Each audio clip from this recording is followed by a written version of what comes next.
ఉండిపోకూడదు. వేషధారులుగా మనము కనబడకూడదు. మన తండ్రికి మాత్రమే, మన పరమ తండ్రికి మాత్రమే మనము కనబడాలి.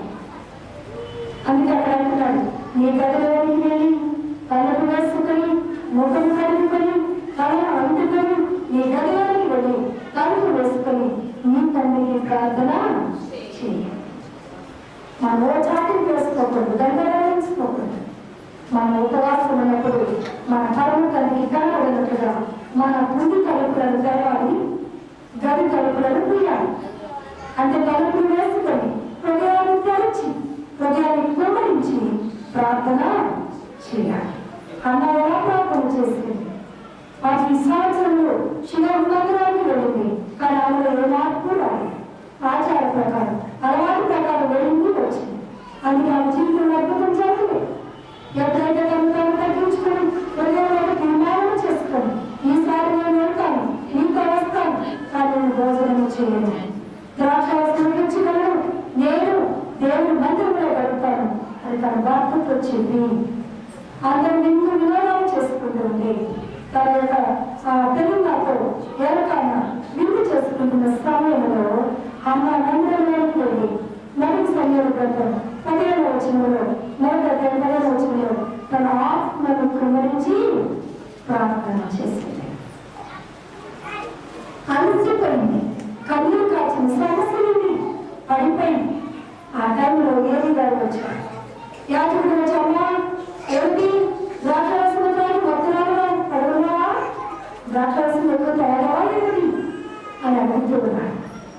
నా ఏలిన వాడవా, నేను అదేమి చేయలేదు, నా ఆత్మను నా దేవుని స్థలంలో కుమరించుకున్నాను. దేవునికి స్తోత్రం.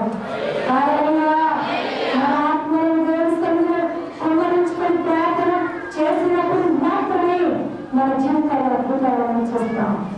అంతే 2 సంవత్సరాలు మనం ఎక్కడానికి వెళ్ళాం, మీ ఆత్మను కుమరించుకున్నా, ఉపవాసం ఉండకుండా నేను ఖర్చుకున్న ప్రార్థన చేస్తే ఎలాంటి అద్భుతాన్ని నీవు చూడలేవు. వేషధారులే మన దుఃఖములుగా ఉండకుండా మనోహరమైన పండుగలుగా ఈ ఉపవాస దినంలో మనము ఆచరించవలసిన వారమైనా.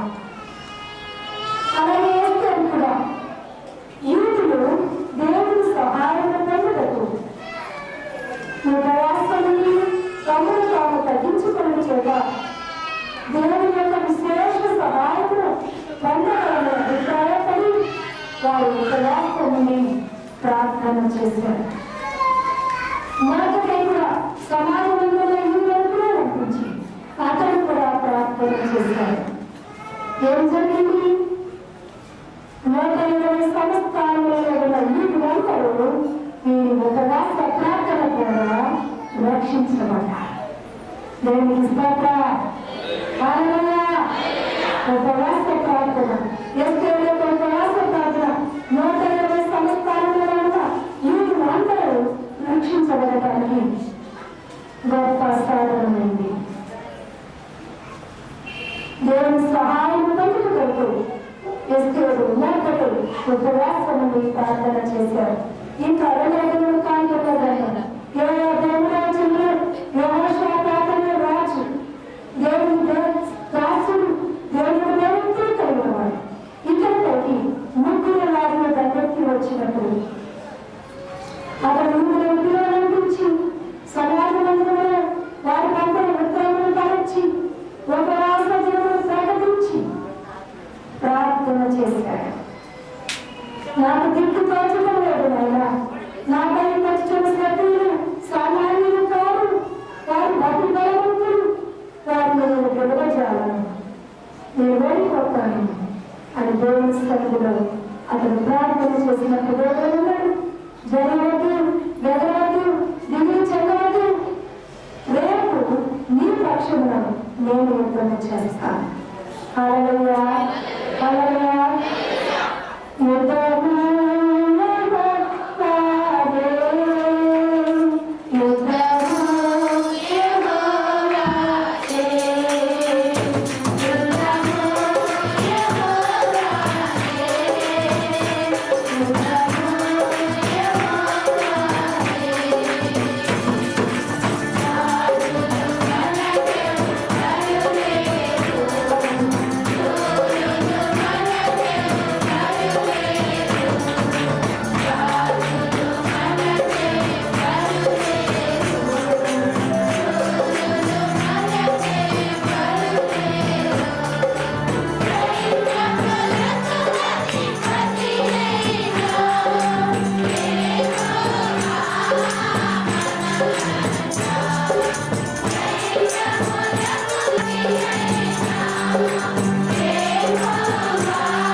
సన్నిధిలో మోకరించి ప్రార్థన చేయాలి. దిక్కు తోచనప్పుడు, మనకు దిక్కు లేనప్పుడు, మనకు సహాయకులు ఎవరు లేనప్పుడు, సహాయకులు ఎవరు రానప్పుడు మనం చేయవలసిన కార్యక్రమాన్ని యెహోషాపాతు చేశారు. ప్రార్థన చేశారు. ఉపవాసాన్ని రచించి ఉపవాస ప్రార్థన చేశారు. దేవుడు బ్రహ్మకి ఇచ్చారు. కనుక దిక్కు తోచడం ఏం చేయాలి? మనకు దిక్కు తోచినప్పుడు, మన పరిస్థితులకు అర్థం కానప్పుడు, మనకి ఏం చేయాలో తోచినప్పుడు, చేయవలసిన ప్రాముఖ్యమైన పనులు వెంటనే మోకరించి, ఆ సమస్యలు విన్నప్పుడు, ఆ శ్రమను చూసినప్పుడు వెంటనే మోకరించి ఇంటిలోని నీ గదిలోని మొదలు ప్రార్థన చేయాలి. ప్రార్థన అన్ని సమస్యలకు విడుదలను జవాబును కలిగిస్తున్నాయి.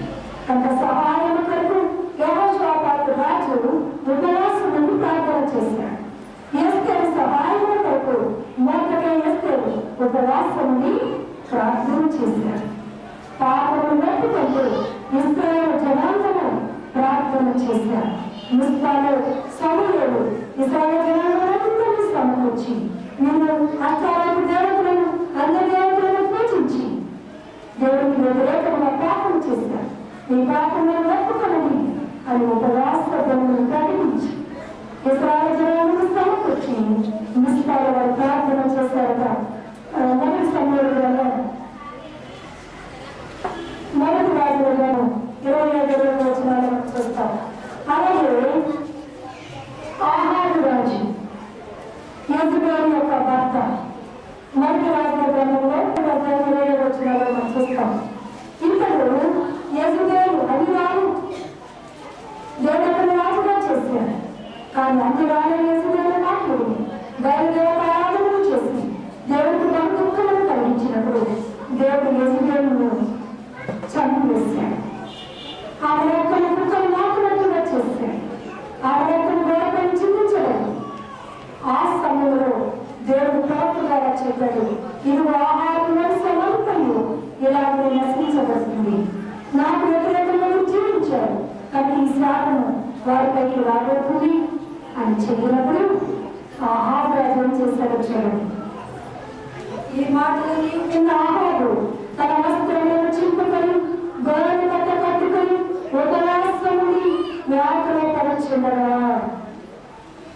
దేవుడు ఒక గొప్ప కీడును ఆత్మీయంగా రప్పిస్తాడని చెప్పినప్పుడు ఆహాబు రాజు ఏం చేశాడు? తన వస్త్రములను చింపుకున్నాడు. మొదటి రాజులను 27 తన బట్టలను చింపుకున్నాడు. గోడ బట్టలు కట్టుకున్నాడు. ఉపవాసం ఉన్నాడు. దేవుని సన్నిధిలో ప్రార్థన చేయడం ప్రారంభించాడు. ఒక కీడు మన పాపలను బట్టి, మన శాపలను బట్టి, మన భర్తలను బట్టి, లేక మన బిడ్డలను బట్టి, మన బంధువులను బట్టి, వ్యవసాయాలను బట్టి, స్నేహితులను బట్టి మనకు ఒక కీడు మన ఇంటికి యోచించి ఉన్నది అని తెలిసినప్పుడు మనం ఏం చేయాలి? మనల్ని తగ్గించుకొని ప్రభు పాదాలు పట్టుకుని ఆయన ఈ కీడు వేస్తుందని పలానా ప్రయత్నాలు మనం చెప్పించాం తను క్షమించు అని మనం ఉపవాసమని ప్రార్థన చేస్తే దేవుడు తన మనస్సును మార్చుకుంటాడు. దేవునికి ఆయన కోపము నిమిషం మాత్రం. కీర్తన 30వ అధ్యాయం 5వ వచనాన్ని చదువుతాం. ఆయన కోపము నిమిషం మాత్రము, ఆయన దయ ఆయుష్కాలం. ఆయన కోపపడి ఆహారుకు కబురు పంపాడు. కానీ ఏం చేశాడు? తను తాను కట్టించుకొని ప్రార్థన చేయాలని దేవుడు తన హృదయాన్ని మార్చుకున్నాడు. ఎంత దయగల దేవుడు!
దేవుని యందు మనం నిరీక్షణ ఉంచితే ఆయన ఎట్టి శ్రమలైనా మనల్ని వినిపించినట్టు సమర్థుడు.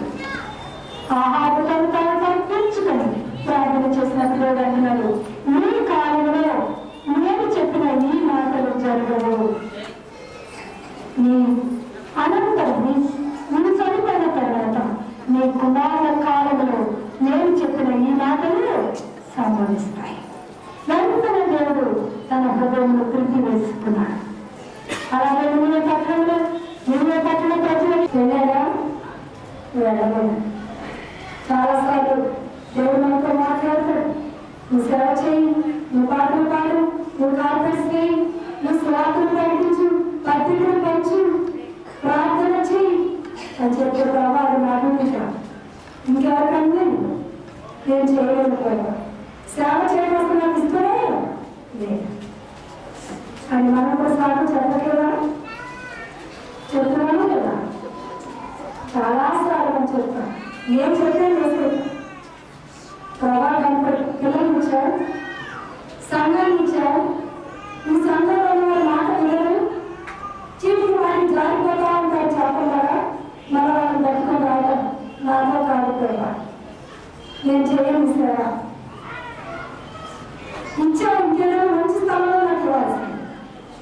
తీసుకెళ్ళి బండ వయసులో పెట్టాడు.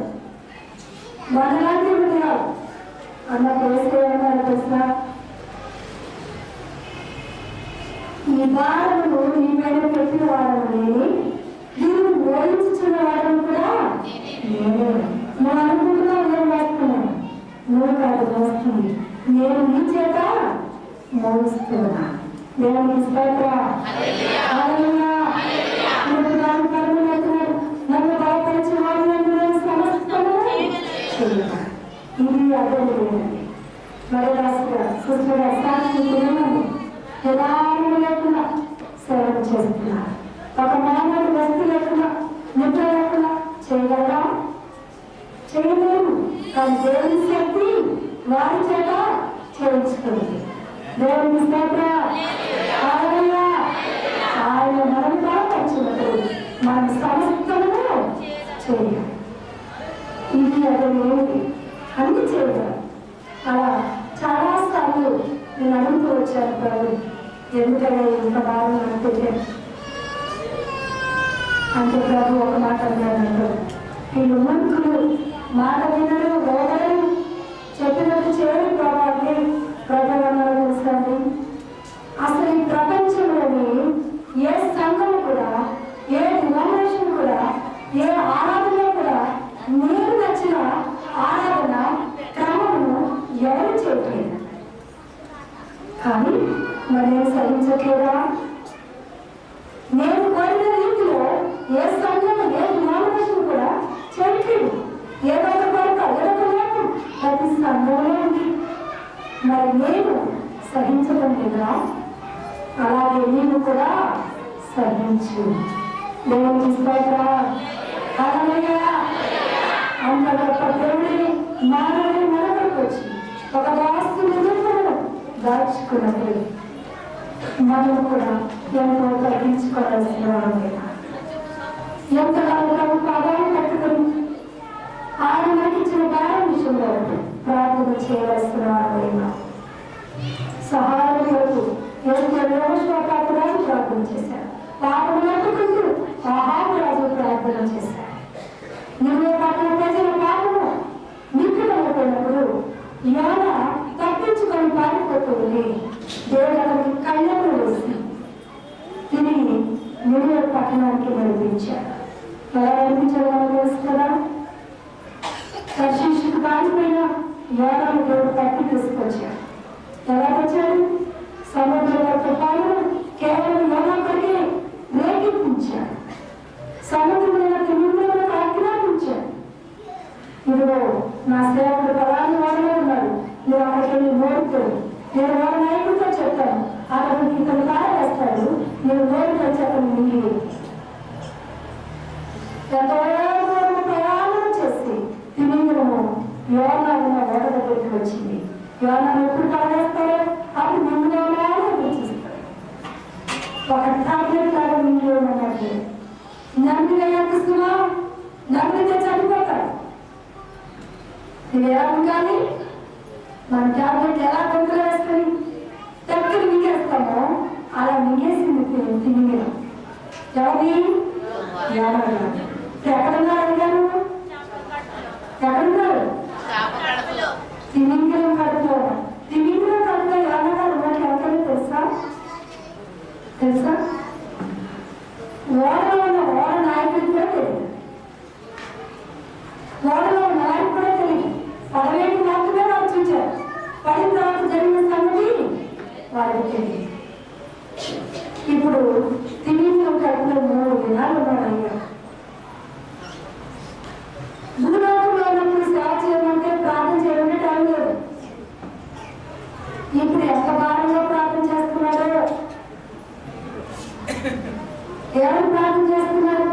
తిమింగలం కడుపులో ఉన్న ఎవరికి తెలియదు కనుక నన్ను రక్షించడానికి ఎవరు రాదు.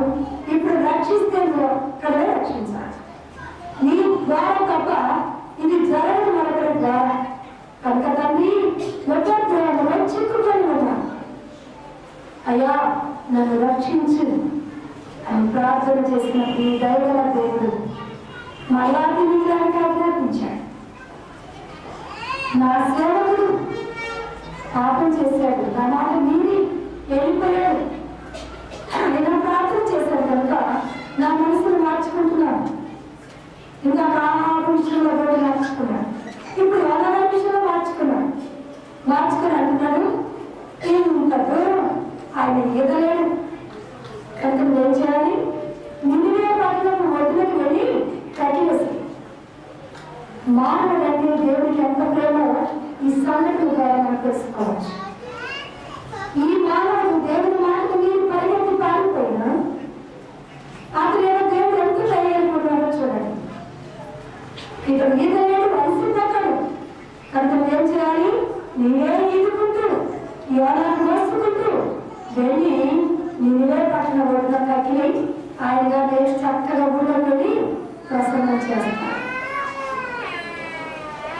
ఈ తిమింగలం దేవుని మాట విన్నది. ఎంతమంది మిగిలింది, ఆ వాడ వెళ్ళమంటే వెళ్ళింది. ఇప్పుడు నిన్నే పట్ల బయటకు కట్టమంటే కట్టేసింది. మనుషులు వెళ్తున్నారా? చెప్పనమ్మా. పక్షులు, జంతువులు, సృష్టి, సముద్రము, సూర్యుడు, చంద్రుడు, నక్షత్రము దేవుని మాట విన్నట్టుగా మానవుడు వింటలేదు. మానవుడు ఎంత శ్రేష్టమైన వ్యక్తిగా తనరూపంలో చేశారు. కానీ ఈ మానవుడు మాత్రం ప్రతి నిమిషము ప్రతి క్షణము దేవుని దుఃఖపరుస్తూ ఉన్నాడు. సముద్రంలో ఆజ్ఞాపించాడు, ఈ సంగతి దాటలేదంటే అది తోడు దాటలేదు. సూర్యుడితో చెప్పాడు, నీ తూర్పు వదిలించాలి, పడవ అస్తమించాలి. ఎంతటి ఎప్పుడు పడవ వదిలించి తూర్పు అస్తమించలేదు సూర్యుడు. సృష్టి యావత్తు కూడా దేవుడు ఎలా చెప్తాడా ఉంటుంది. కానీ దేవుని చేత చేయబడిన మానవుడు మాత్రం ప్రతి నిమిషం దేవుడు దుఃఖపరుస్తూనే ఉన్నాడు. ఇది చాలా విచారకరమైన విషయం.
అందుకే ఎదురి 6 నెలల్లో అద్భుతమైన మాటలు ఒకసారి నిర్మించడం పరలోక మరణం రుచి చూచి పడిపోయిన వారు బాగుపడుట అసాధ్యము. ఇటు వారు మార్పు చెందుగా అసాధ్యం. కనుక సహాయం కొరకు ఉపవాసములు ప్రార్థన చేశాను. ఆ ఆపదలను రక్షించబడ్డ కొరకు ఉపవాస ప్రార్థనలు చేశారు బైబిల్ గ్రంథంలో ఎవరో. కనుక ఈ 40 దినముల ఉపవాస ప్రార్థన ముగించుకున్న మీరు ఈ 40 దినములు దేని కొరకు ప్రార్థన చేశారో వాటిలో దేవుడు మీకు జయం తప్పక కలిగిస్తారు. మనము తగ్గించుకొని శరీరం నిలబెట్టుకుని ఉపవాసముని ప్రార్థన చేసినప్పుడు 41వ దినం నుండి మనం దేవులను అనుభవిస్తాం. దేవునికి స్తోత్రం. హల్లెలూయా, హల్లెలూయా. కోడి తన గుడ్ల కింద 21 రోజు కూర్చుంటుంది. 21 రోజు తర్వాత పిల్ల బయటికి వస్తుంది. అలాగే 40 దినములు దేవుని సన్నిధి పదులో మీరు కూర్చున్నారు. 41వ దినము నుండి ఆత్మీయంగా మీరు అభివృద్ధి చెంది గుడ్డు పిల్లగాళ్ళగా మీ ఉజ్జీవస్థితి నుండి ఉజ్జీవింపబడి మీ యొక్క చల్లారి స్థితి నుండి ఉజ్జీవింపబడి రానున్న దినములలో ప్రభువులకు జీవించడానికి ఈ ఉపవాస ప్రార్థనలు గొప్ప సాధనలు ఉంటాయి. అంతేకాదండి, మన కుటుంబంలో కట్టిన సమస్యలకు విడుదల ఉపవాస ప్రార్థన. మన పిల్లలకు భక్తులకు ఉపవాసముని ప్రార్థన చేసినప్పుడు తప్పక వారి జీవితాల అద్భుతాలను చూస్తాం. కనుక 40 దినముల ఉపవాస ప్రార్థన ముగించుకున్న మీరందరినీ దేవుడు లోపలిని ఒక ప్రత్యేకమైన దీవెనతో మీరు కోరిన అడిగిన అంశాలన్నిటికీ దేవుడు నెరవేర్చుకుని చేయబోతున్నారు. దేవుడు మిమ్మల్ని సమృద్ధిగా దీవించిన గాక, దేవుడి వాకులను దీవించిన గాక. ప్రత్యేకంగా ఘనమైన సన్మానము చేసి ఘనపరిచిన పాస్టర్ మరదాస్ గారికి, సత్యమణి గారికి నా ప్రత్యేకమైన వందనాలు తెలియజేస్తున్నాను. వారిని ప్రేమించి ఆహ్వానించి మరి చక్కని బ్యాలెన్స్ మంచి అడ్వర్టైజ్మెంట్లు వారు చేసి ఇంత చక్కటి కూడికను ఏర్పాటు చేసి మీ అందరిని ఆహ్వానించి మమ్మల్ని ఆహ్వానించి ఎంతో జయకరంగా జరగడానికి దేవుడు వారి యొక్క ప్రయాసం వ్యర్థపరచలేదని నమ్ముతున్నాను. రానున్న దినములలో ఈ ప్రార్థన దేవుల సహవాసం దేవుడు అభివృద్ధి పరిచి దేశ విదేశాలలో బలమైన దంపతులను వాడుకోనుగాక. ఆమేన్. అలాగే మన చక్కగా అలాగే మన మంచి సింగర్ అని ఇప్పుడే తెలిసింది. ఆయన గురించి నాకు చాలా కష్టం తెలుసు. జోషి గారు ఉన్నారని మాత్రం తెలుసు. చక్కగా హిందీలో తెలుగులో పాటలు పాటలే కాకుండా నేను ఇక్కడ రావడానికి కారణం వారి. కనుక వారిని వారి కుటుంబాన్ని వారి సంఘాన్ని వారి పరిచయం దేవుడు సమృద్ధిగా దేవుడిచ్చినదాక దేవుడి అందరూ ఇంతవరకు ఓపికతో కూర్చొని ఉన్న మీ అందరూ మీ ప్రజల వాక్యము దేవుడు నిరంతరంగా కుటుంబంలో జన్మించారు. మా నాన్నగారు ఆంజనేయ విగ్రహాలు, ఆంజనేయ భక్తుడు. మా తల్లిగారు వెంకటేశ్వర స్వామి భక్తురాలు. యేసుక్రీస్తు ప్రభావం వెనుకను నేను కార్మికులస్తున్నాను. నల్గొండ జిల్లా ఆలూరు గ్రామంలో ఆ గ్రామానికి మా నాన్నగారు సర్పంచ్గా పనిచేశారు. 300 ఎకరం పొలం మా నాన్నగారు ఒక్కడే కుమారుడు. అన్నగారు ఆస్తిపరులు, అన్ని అలవాట్లు ఉన్నవారు. ఈ సంగతి తెలియక మిలిటరీలో పనిచేస్తున్న మా తాతయ్య గారు మా తల్లి గారి నుంచి వివాహం చేయడం జరిగింది. వివాహ అనంతరం నాన్నగారికి అలవాట్లన్నీ తెలిసాయి. ఐదవగా మన భారతదేశ సంప్రదాయ ప్రకారంగా ఒక్కసారి వివాహం అయిన తర్వాత ఆ భర్తతో ఆ విధంగా వస్తుంది. మరి భర్తను వచ్చినంత భర్తం చేసుకోవడం మన దేశ సంప్రదాయాలు కాబట్టి మా తాతయ్య ఏం చేస్తారంటే హైదరాబాద్లో ఎయిర్ బస్సులో మా నాన్నగారిని ఉద్యోగంలో చెప్పించడం జరిగింది. మేము హైదరాబాద్ వచ్చాం. హైదరాబాద్ ఎయిర్ బస్సు ఆఫీస్లో పెట్టుకుంటాను. 3 సంవత్సరాలు నా చెల్లి పుట్టింది. మరి మా తల్లి గారు జగన్ ఆంధ్రాలో వెళ్ళినప్పుడు అక్కడ 1 ఇయర్ గ్యాప్ వచ్చింది.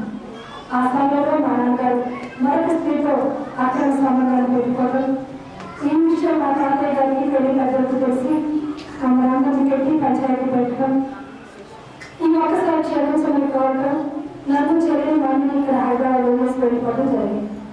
నాన్నగారు అందరం పెట్టుకున్నారు కానీ ఆ స్త్రీని మాత్రం విడిచిపెట్టలేదు. భయంకరంగా మా తల్లిగారిని కొట్టి వాళ్ళు హింసించేవారు. ఇలాంటి సమయంలో ఒకసారి మా తల్లిగారిని కొట్టినప్పుడు ముక్కు బయట చీరంత రక్తం అయిపోయింది. తాతయ్య గారు వచ్చి ఆ స్త్రీని వేసారు చూశారు. వెంటనే ఒక స్లిప్ తీసుకొని ఉత్తరాన్ని రాసి నీ కూతురు కావాలంటే నా ఇంటిని బాగా చూసుకున్నదని నీ ఇంట్లో ఉంటారు, అప్పుడు వాళ్ళు నా ఇంట్లో పెరుగుతారు ఒక స్లిప్ రాసి దేవుడు పడేసి నన్ను మమ్మీని చెల్లిని ఆంధ్రాకి తీసుకువెళ్ళడం జరిగింది. నేను ఆంధ్రాకి వెళ్ళిపోయా. నేను అక్కడ మళ్ళా ఆంధ్ర నేర్చుకోవడం ప్రారంభించాను. 7th క్లాస్కి వచ్చాను. మా నాన్నగారు తిరిగి మా దగ్గరికి రాలేదు. మా తల్లిగారు ప్రతి మంగళవారం కృష్ణుడు పూజ చేసేవారు, ప్రతి బుద్ధివారం సాయిబాబా పూజ చేసేవారు, ప్రతి శనివారం వెంకటేశ్వర పూజ చేసేవారు, ప్రతి శుక్రవారం లక్ష్మీ పూజ చేసేవారు. ఇలా 6 నలుగురు గాయకుల దగ్గర కూర్చొని పూజ దగ్గరే మా తల్లిగారు సమయంతా గడుపుతూ ఉండేవారు. వారంలో 4 దినములు నలుగురు దేవతలకు దాసుని ప్రార్థన చేస్తుండేవారు. ఇలాంటి సమయంలో ఆవిడ రామాయణం, మహాభారతం, భగవద్గీత పుస్తకాలను ముగించి వేస్తారు. కానీ ఆ హృదయంలో శాంతి దొరకలేదు. ఒక దినం ఒక స్వార్థికురాలు ఆ గ్రామంలో యేసు ప్రభావం నుంచి పాడుకుంటూ వెళ్తున్నారు. పాట చేత మా తల్లిగారు ఆకర్షించబడ్డారు. ఆవిడ సంగీత ప్రియురాలు, పాఠశాలలో అనుభవంలో చేసేవారు, దేశభక్తి గీతాలు పాడేవారు. పాట చేత ఆకర్షించబడి ఆ స్వార్థికురాలు లోపలికి వెళ్ళడం ఆవిడ యేసు ప్రభావం నుంచి చెప్పడం జరిగింది. 2వ రోజు కూడా రమ్మని కోరినప్పుడు 2వ రోజు కూడా వచ్చి చెప్పారు. 3వ రోజు కూడా రమ్మని కోరినప్పుడు 3వ రోజు కూడా వచ్చి చెప్తూ ఉండగా మా అమ్మమ్మ గారు పౌర్ణం వచ్చేసి నీ మాలా మార్గం మాటలోకి మార్చడానికి చూస్తున్నావా, నీ ఈ వీధిలోకి వస్తే నీ కాలు ఎడపడతారు. నాకు 33 కోట్ల దేవతలు ఉన్నారు. నీ దేవుని పూజించవలసిన పనులు నువ్వు వెళ్ళిపో, నీ మాలా మార్గంలో చెప్పుకో, ఇక్కడ చెప్పొద్దు అని చెప్పారు. ఆవిడ వెళ్తూ ఒక క్రొత్త నిబంధన మా తల్లిగారి చేతులు పెట్టి వెళ్ళిపోయారు. మా తల్లిగారు చదవడం ప్రారంభించారు. నాకు సుమారు 7వ వచనంలో అడుగుని నీకు ఇవ్వబడు, ఎవరికి నీకు దొరుకును, తట్టుని నీకు తీయబడు, అడుగు ప్రతివాడును. ఈ మాట చేత కట్టబడ్డారు. అడుగు ప్రతివాడును పొందాలంటున్నారు కదా. నాకు ఒక సమస్య ఉంది, నా భర్త మారాలి, నేను దేవుని అడుగుతాను, నా భర్త మారిన దగ్గరికి వచ్చి నన్ను నా దగ్గర తీసుకుని వెళ్తే నేను ఈ దేవుడే నమ్ముతాను, జీవితాలకు ఈ దేవుడే నేను కొలుస్తాను అని మా తల్లిగారు తీర్మానించుకొని ఆ గ్రంథం ప్రచారంతో మొదలుపెట్టారు. మార్కు సువార్త 16:16 నమ్మి బాప్తిస్మను పొందినవాడు రక్షించబడను, నమ్మని వారికి శిక్ష విధించబడను అని మరలా కట్టబడి నేను బైబిల్ చదువుకుని సరిపడు, ఈ దేవుని ప్రార్థన చేస్తే సరిపడు, ఈ మతాన్ని పుచ్చుకుంటేనైనా ఈ దేవుడు దయకొచ్చి నా భర్త నా దగ్గరికి వస్తాడు అని మా తల్లిగారు బాప్తిస్మను సిద్ధపడినప్పుడు మా ఇంట్లో పెద్ద యుద్ధం ప్రారంభమైంది. బాప్తిస్మం తీసుకుంటే బొట్టు తీసేయాలి, భర్తను చనిపోయిన వాళ్ళు బొట్టు తీసుకువస్తారు.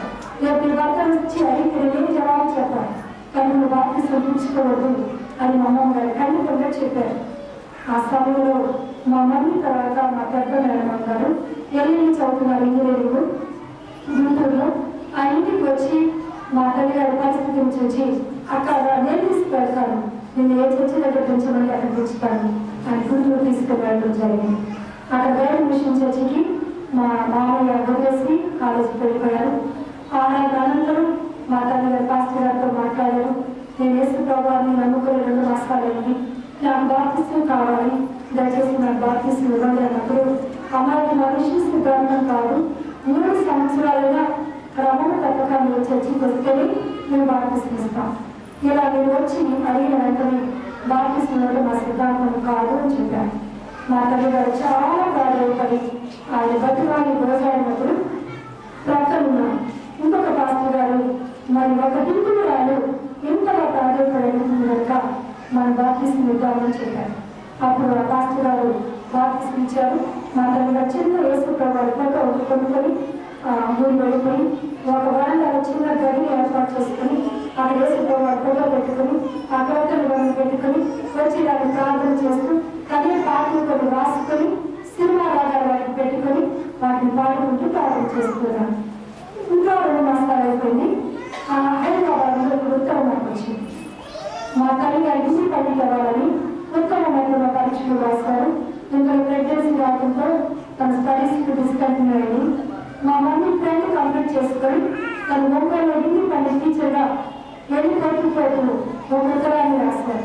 అక్క, నేను టీచర్ ట్రైనింగ్ అయిపోయి వెళ్ళిపోతున్నాను, మరి బావగారు మార్పు లేదు, నీవు కూడా టీచర్ ట్రైనింగ్ చేసి నీ కాళ్ళ మీద నీ బిడ్డలను పోషించుకో. ఆయన ఆమె వివాహం కూడా చేసుకున్నారు అని నాకు తెలిసింది అని రాశారు.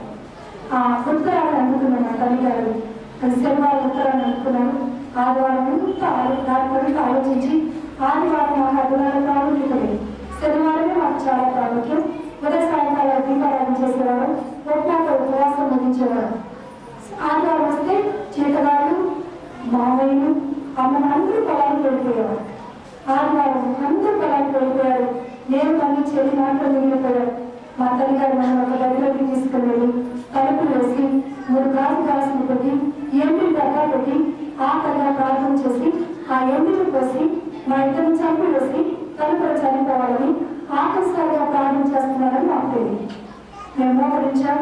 తల్లి మా మమ్మీ మధ్యలో ఉండి నేను గుడి ప్రక్కన చెల్లి అక్కడ ప్రక్కన మోకరించాం. తన కన్నీరు కాల్చుకుని క్రింద నేలంతా తడుస్తాను.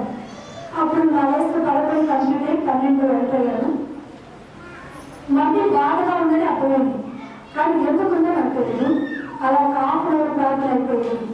అకస్మాత్తుగా మా దగ్గర ఒక లైట్ వెళ్ళేది. అసలు ఆ దినాలు ఆ గ్రామానికి కరెంటే లేదు. ఒక లైట్, ఒక పవర్ లాగా లైట్ వెళ్ళేసరికి నేను చెల్లి కరెక్ట్ చేశాను. అది ఎక్కడి నుండి వచ్చిందో నాకు అర్థం కాదు. వెంటనే ఆ యొక్క లైట్ మా ముగ్గురిని అలా చుట్టూ తిరుగుతూ ఉండగా నేను భూమికి ఆకాశానికి ఎగరడం ప్రారంభించాను. నాకు తెలియకుండా కొన్ని మాటలు నా నోటి నుండి రావడం ప్రారంభించాయి.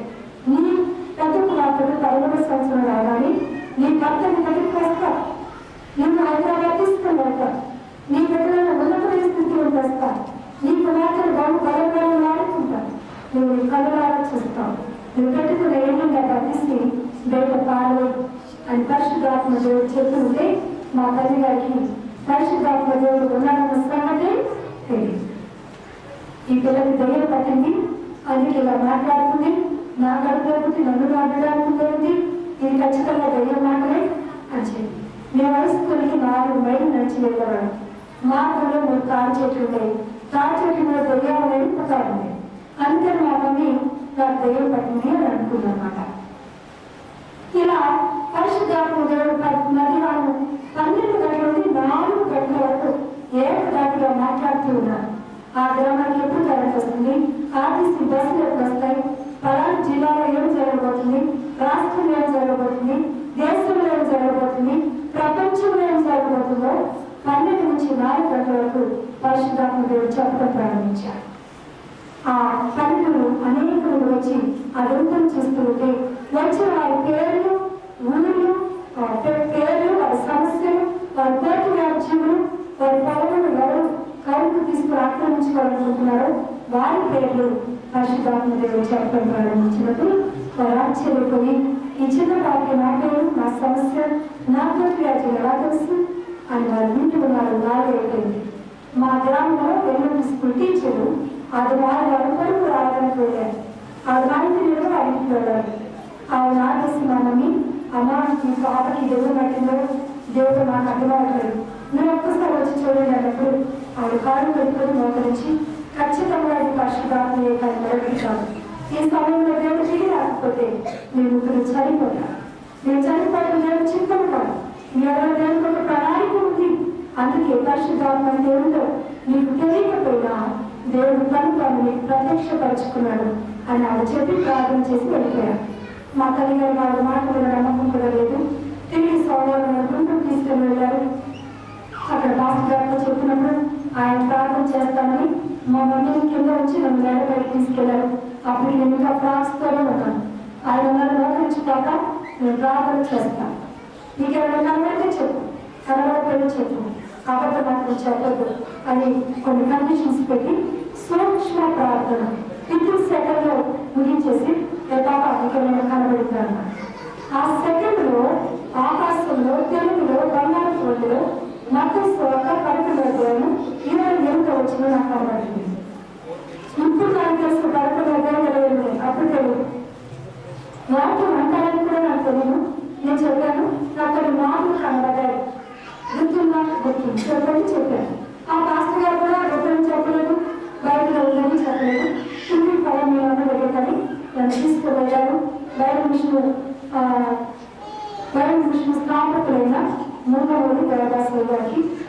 బైబిల్ స్థాపించమని బంగారు పొలలో తెలుగులో చూపించారు.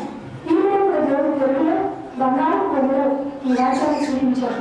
కాబట్టి ఈ విధంగా దేవుడు బలముగా పాడుకుంటాడు. కానీ మీరు హిందువులు మీకు విగ్రహాలను జరుగుతుంది, లోపల కేసు ప్రవర్తనకి ప్రార్థన చేస్తున్నారు.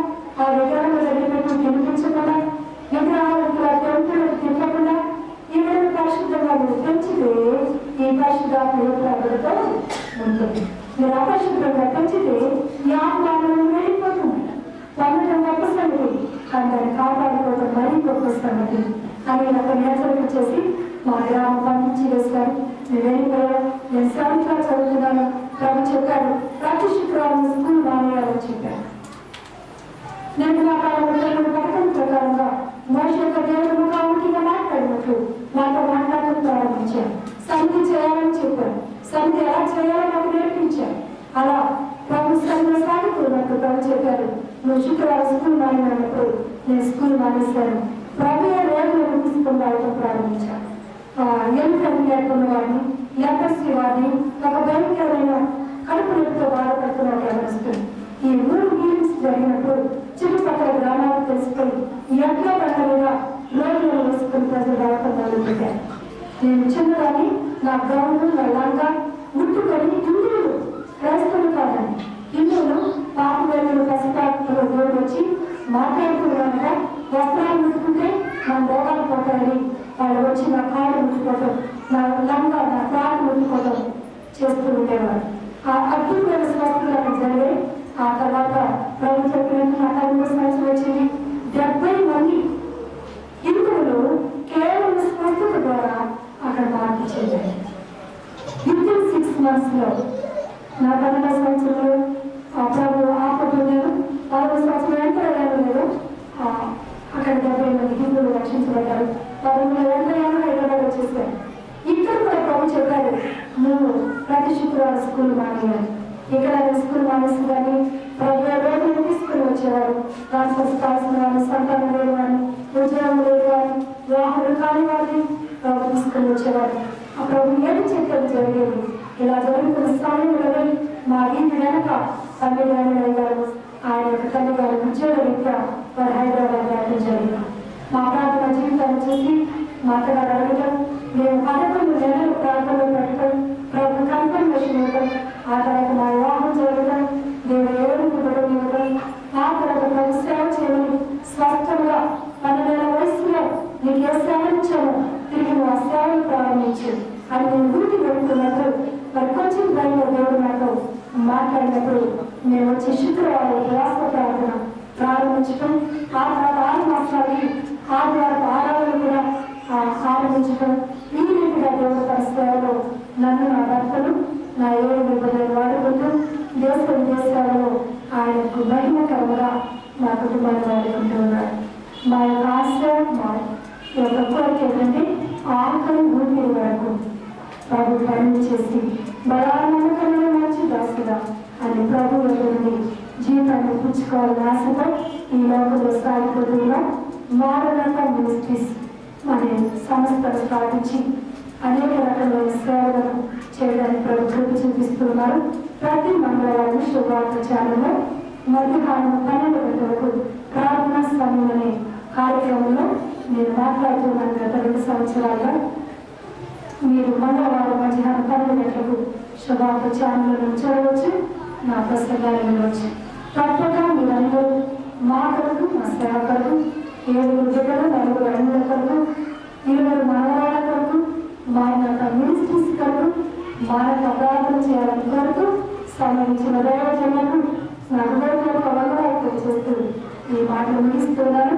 దేవుడు నమ్ముతుంది ఈ యొక్క ప్రార్థన నందులను దేవుడు సమృద్ధిగా దీవించుగాక. ఆమేన్. దేవుడి యొక్క వాక్యాన్ని మనమందరూ కూడా విన్నాము. సమయము అయిపోతూ ఉంది. ఇంకొక చిన్న కార్యక్రమం ఉంది. అది అయిపోయిన తదుపరి అమ్మగారు భీషులలో కూడా వారు ఇంత వాక్యాన్ని గుర్తయి మనందరినీ ఆత్మీయ ఆహారంతో బలపరిచినందుకు వారికి మా ప్రత్యేకమైన వందనాలు. ఈ సమయంలో మరి ఈరోజు 45 దినాలు ఉపవాసము జరగడమే కాకుండా ప్రత్యేకత ఈరోజు మన పాస్టర్ గారి యొక్క చిన్న కుమారుడు బెనిహిన్ గారి యొక్క birthday. Hallelujah. So birthday boy please come message. So ఆయన ముందుకు రావాల్సిన బాగా చేస్తున్నా రాష్ట్రీయ నాయకులు చేస్తున్నాయి. అది హ్యాపీ. నేను అప్పుడే పడుతుంటాను, ఇంటికి వచ్చినప్పుడు అందగాలని చెప్తాను. రామనగర్ అమ్మాయి గారు దేవునికి స్తోత్రం. చక్కటి బాబు ఇచ్చాడు ఆఖరిగా పాస్టర్ గారికి. మరి ఆయన మంచి పేరు పెట్టారు, దేవుని సేవకుని కుమారుడు. ఆయన పేరు బెనిహిన్. మంచి ప్రపంచ ప్రఖ్యాత గాయించినటువంటి స్వస్థత వరము కలిగినటువంటి దైవజనుని యొక్క పేరుని వారి పెట్టడానికి సంతోషం. ఈ సమయంలో వారి యొక్క బర్త్డే సందర్భంగా నేను ఎక్కువ ప్రసంగం చేయను, కానీ ఎవరైనా బైబిల్ ఉన్నవారు ఆ బైబిల్ దేవుని దయందును మనుషుల దయందును వర్ధిల్లుచుండెను. ఇక్కడ 4 విషయాలు మనకు కనిపిస్తున్నాయి. ఏ వయసు అనగా ఆత్మీయమైనటువంటి వయసులో ఎదగాలని మనమందరం కూడా ఇక్కడ కూడుకుంటున్నాం. అదే మనం గమనించినట్లయితే ఆ ప్రవక్తైనటువంటి సమయంలో మనం గమనించినట్లయితే మొదటి సమయాల గ్రంథంలో 2వ అధ్యాయము 20వ వచనంలో చూసినట్లయితే బాలుడైన సమయంలో ఇంట్లోనూ ఎదుగుచు యెహోవా దయను మనుషుల దయను వర్ధిల్లుచుండెను. కాబట్టి దేవుని దయలో ఆ బాబు వర్ధిల్లాలని మనమందరం ప్రార్థన చేద్దాం.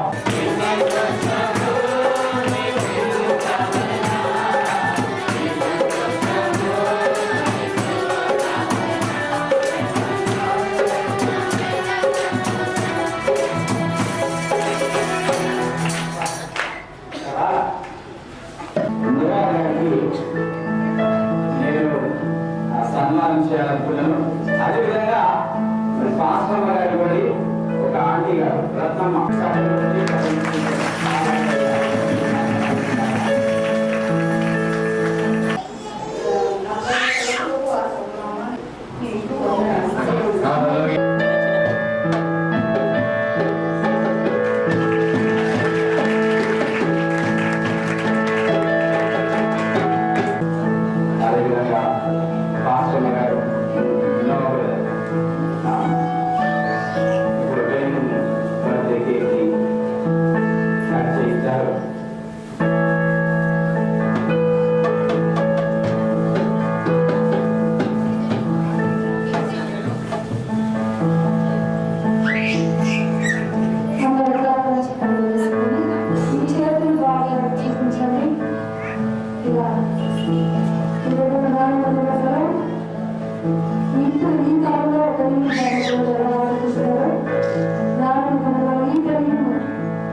ఈ బిడ్డలను ఆశీర్వాదం వ్యర్థమైన కోరుచున్నా.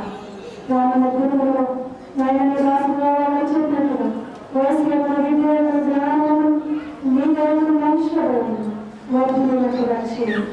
నీకు భద్రపరచని స్వప్నాజుల విజయంలోని నగరీ కాస్తున్న స్థానం పాటు పుస్తకం సమయంలో స్మరిస్తున్నారు. స్పిరిచువల్ స్టడీస్లో ఆయన కోరుతున్నాను.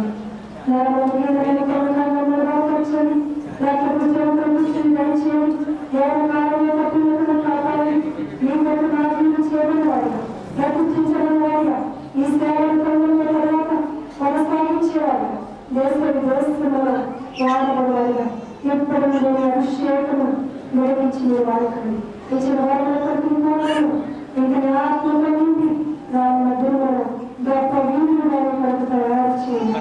సంవత్సరాల నుంచి చేయి ప్రతి మీరు నడిపించండి. ప్రతి కీడును ప్రతి వరకులను ప్రతి అనారోగ్యమును బట్టి ఆత్మీయంగా శారీరకంగా అన్ని విషయంలో నేను బలపరిచి వారి కూడా యేసు నామమున వేడుకొనుచున్నాను తండ్రి. ఆమేన్.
విడిచిన నా యేసు చేయి విడువడు.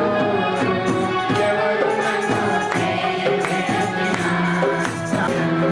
నా యేసు చేయి విడువడు.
యేసుక్రీస్తు అనే శ్రేష్టమైన దివ్యమైన మధురమైన ఘనమైన నామములో మీ వారసుని అర్పిస్తున్నాం నాయనా. దయగల తండ్రి, ఈ ప్రత్యేక దినం కొరకే ప్రార్థన చేస్తున్నాం నాయనా. ఫిబ్రవరి మాసం 12వ తారీఖున ఈ శుక్రవారం దినము 40 దినాలు ప్రార్థన నా తండ్రి ఉపవాసముతో ప్రార్థన ఇదిగో ప్రత్యేకంగా కూడిన తండ్రి సహోదరుల యొక్క సహోదరుకోవడానికి మీరు విధానాలు వచ్చి మమ్మల్ని ప్రార్థన వీరుల యొక్క చర్చికి నా తండ్రి ఈ 40 దినాలు ఉపవాసాలు ఎంతో ఆశీర్వదకరంగాను బలవంతులుగాను దీవెనకరంగా ఉంటాయని నమ్మకం ప్రార్థిస్తున్నాం నాయనా. దయగల తండ్రి, కల్వరి శిలువలో మరణించి సమాధి చేయబడి తిరిగి మూడవ దినమున పునరుద్ధానం లేచి 6వ దినమున కోసం నిత్యము తిరుగుబాటు లేకుండా మా కొరకు విజ్ఞాపన చేస్తూ తిరిగి తరుణంలో యేసుక్రీస్తు ధర్మమైన నామములో సుఖించి కర్మలు చేయాలని వేడుకుంటున్నాం పరమ తండ్రి. ఆమేన్. తండ్రి అయిన దేవుని ప్రేమయు పరిశుద్ధాత్మ యొక్క అన్యోన్య సహవాసం చేయవలసిన అందరి ఇప్పుడు సదా తోడై ఉండును గాక. ఆమేన్. ఆమేన్. అందరికీ ప్రైజ్ ది లార్డ్.